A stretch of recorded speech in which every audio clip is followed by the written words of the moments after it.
De la última, Como agua entre los dedos, la que tenemos aquí, os voy a leer la reseña que publiqué en mi blog y en diferentes revistas de internet y en soporte de papel. Yo decía así, Aprender viviendo, lo titulaba. Encantadora y principal esta nueva novela de Miguel Fernández Villegas. Encantadora en el sentido literal, pues atrapa al lector como por arte de encantamiento, aunque nada en ella sea sobrenatural, aunque todo se deba a las virtudes tangibles de la buena capacidad para la escritura y la fabulación de historias. Principal porque todo en ella es esencial para una cuestión fundamental en toda sociedad responsable y civilizada, la educación de sus jóvenes. Miguel Fernández Villegas, que es de Jerez de la Frontera, Cádiz, maestro licenciado en Geografía e Historia, músico y escritor, cuenta a sus espaldas con una larguísima experiencia como profesor de instituto en Sevilla. Su dedicación a la escritura se nutre de esta experiencia que ha ido forjando su convicción y su fe en el ser humano y sabe de la trascendencia de la etapa adolescente para la vida de todo individuo. El autor reúne las cualidades de un verdadero maestro, el que sabe enseñar, aprovechando las virtudes positivas de cada cual, en las que cree y por las que apuesta firmemente. Como agua entre los dedos, destila este espíritu por los cuatro costados. La novela, cuyos protagonistas son chavales de instituto de 15 años, apunta y ha de atraer a un público lector más amplio aún más joven, con lo cual asegura un mayor impacto educativo, objetivo que el libro se propone claramente. El autor sabe manejar a las mil maravillas todos los ingredientes que han de sazonar en sus palabras un libro así para surtir el efecto deseado en sus lectores. Frescura, simpatía, suspense y tensión dramática son los aderezos para un texto que toca en mayor o menor medida los problemas más acuciantes de nuestra actualidad: la democracia, la homosexualidad, los fanatismos, la violencia gratuita, incluida la de género, la ecología y las graves consecuencias de una conducción irresponsable. Y aunque fácilmente pudiera haber caído en el tópico recetario maniqueo del clásico pedagogo teórico, Miguel Fernández Villegas sabe evitarlo. Si a veces tiende a tratar las situaciones con cierto esquematismo, lo hace en su justa medida como tributo al público al que se dirige en primera línea, aunque también es de interés para profesores, para captar su empatía, algo que a buen seguro logra. La historia de Como agua entre los dedos, aunque el nombre del centro del instituto, me refiero, Mercadante de Bretaña, insinúe su ubicación en Sevilla, ciudad en cuya catedral trabajó el escultor bretón del siglo XV, al que hace honor el título, transcurre en un instituto de enseñanza secundaria que pudiera ser el de cualquier ciudad del mundo de nuestra órbita cultural. La iniciativa del profesor de filosofía Samuel, un educador nato en buena sintonía con los chavales, juvenil, luchador, optimista y positivo, consigue poner en marcha en el instituto un proyecto de participación democrática e implicación de los alumnos que cambiará por completo sus vidas y los redimirá de su apatía. El texto da vida a una amplia palestra de caracteres que Villegas recrea con verosimilitud: la variopinta plantilla de profesores, la matizada idiosincrasia de los adolescentes, cuya psicología sabe pormenorizar hábilmente sus enfrentamientos, su honradez, su agresividad, sus simpatías y sus odios, sus miedos y frustraciones. La rutina del instituto se ve alterada por el revitalizador proyecto de Samuel y la historia axial de suspense detectivesco en que acaban envueltos los protagonistas.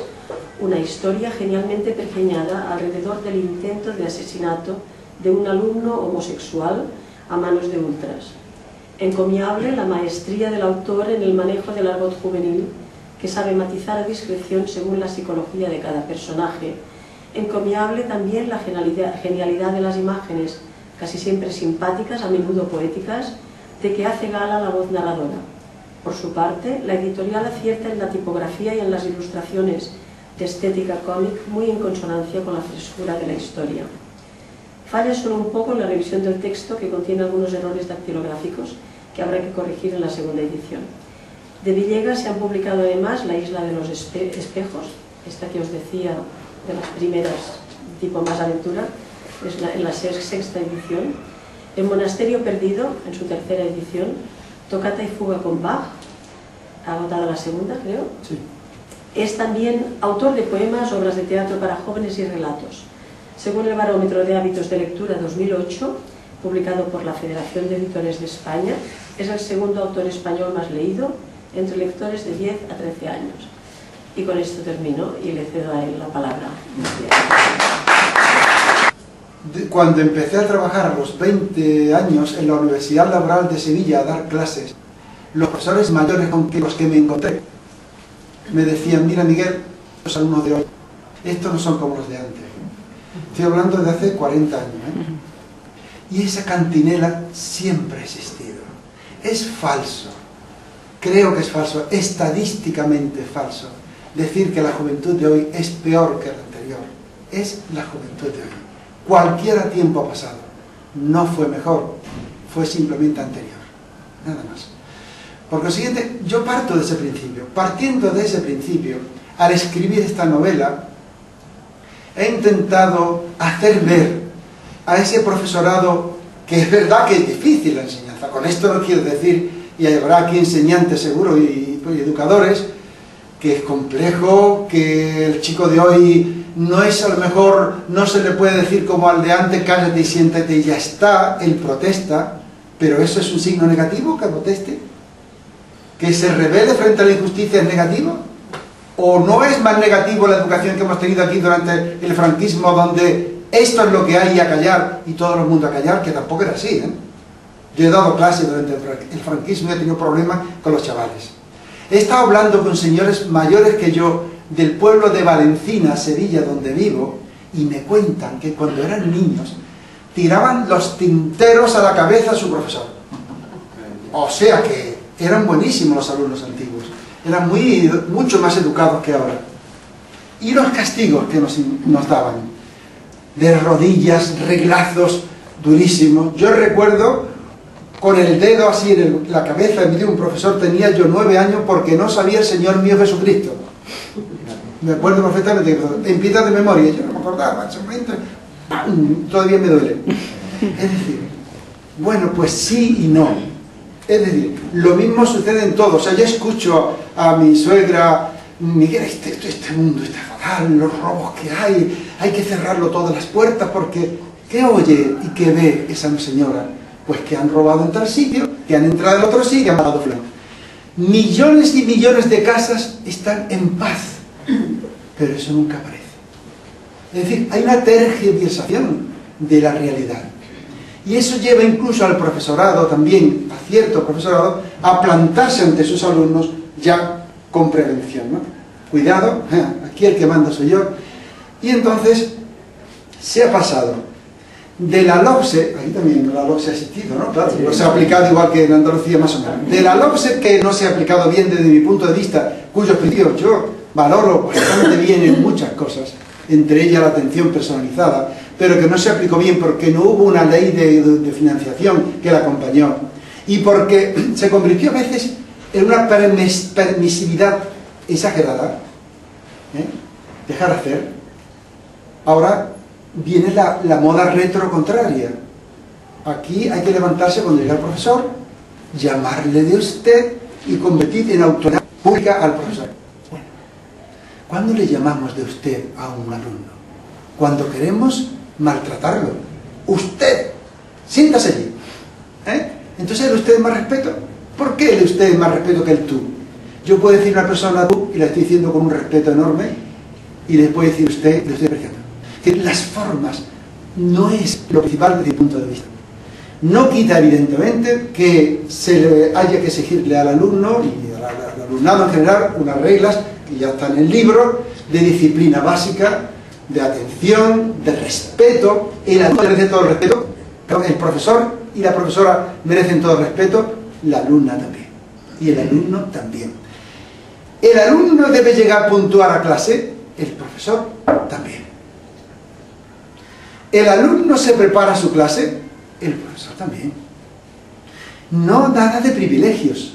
Es decir, cuando el alumnado a través de la juventud, a través de internet y otros medios, los medios sociales, las redes sociales, está descubriendo que hay otras, que tienen unos derechos, que tienen unos principios, que hay mucha información, inmensa información. No se le puede cerrar y decir, esta es la verdad y nada más que esta es la verdad. Nadie se salva solo, nos salvamos en comunidad. Nadie aprende solo, aprendemos en grupo. Y eso destierra la verticalidad en la enseñanza e instaura la horizontalidad. El profesor debe impartir, yo pienso, mejor que compartir. Seguimos con la tiza, aunque tengamos pizarras electrónicas, seguimos con la mentalidad de la tiza. Es decir, yo tengo la verdad y tú tienes que escuchar. Uno de los personajes del libro viene a decir, el profesor transmite conocimientos, el alumno escucha y los demás son monsergas democráticas. En el libro, si el alumno descubre que ser odioso a los demás es satisfactorio, será odioso a los demás. Si descubre que ser violento le reporta satisfacción y el profesor le llama la atención y pasa a ser número 1 del instituto, este es que expulsaron y ha vuelto otra vez, vuelve muy chulo diciendo, yo soy la figura, la estrella del instituto. Nos hemos sabido entender que es un pobre hombre, un pobre adolescente que está demandando con gritos de silencio afecto. Aunque la forma de demandarla sea terrible, aunque el profesor se tenga que morder la lengua, aunque le esté faltando el respeto en público, ese alumno necesita una atención personalizada. Insiste fundamentalmente el libro en que sin participación democrática no hay educación. Si ese alumno está acostumbrado a obedecer, cuando salga a trabajar será un obediente de su empresario, del que manda, del político. No hay que enseñar a obedecer. Hay que enseñar a pensar, a razonar. En lugar de decir democracia real ya, dicen los de los acampados, el libro dice democracia participativa ahora.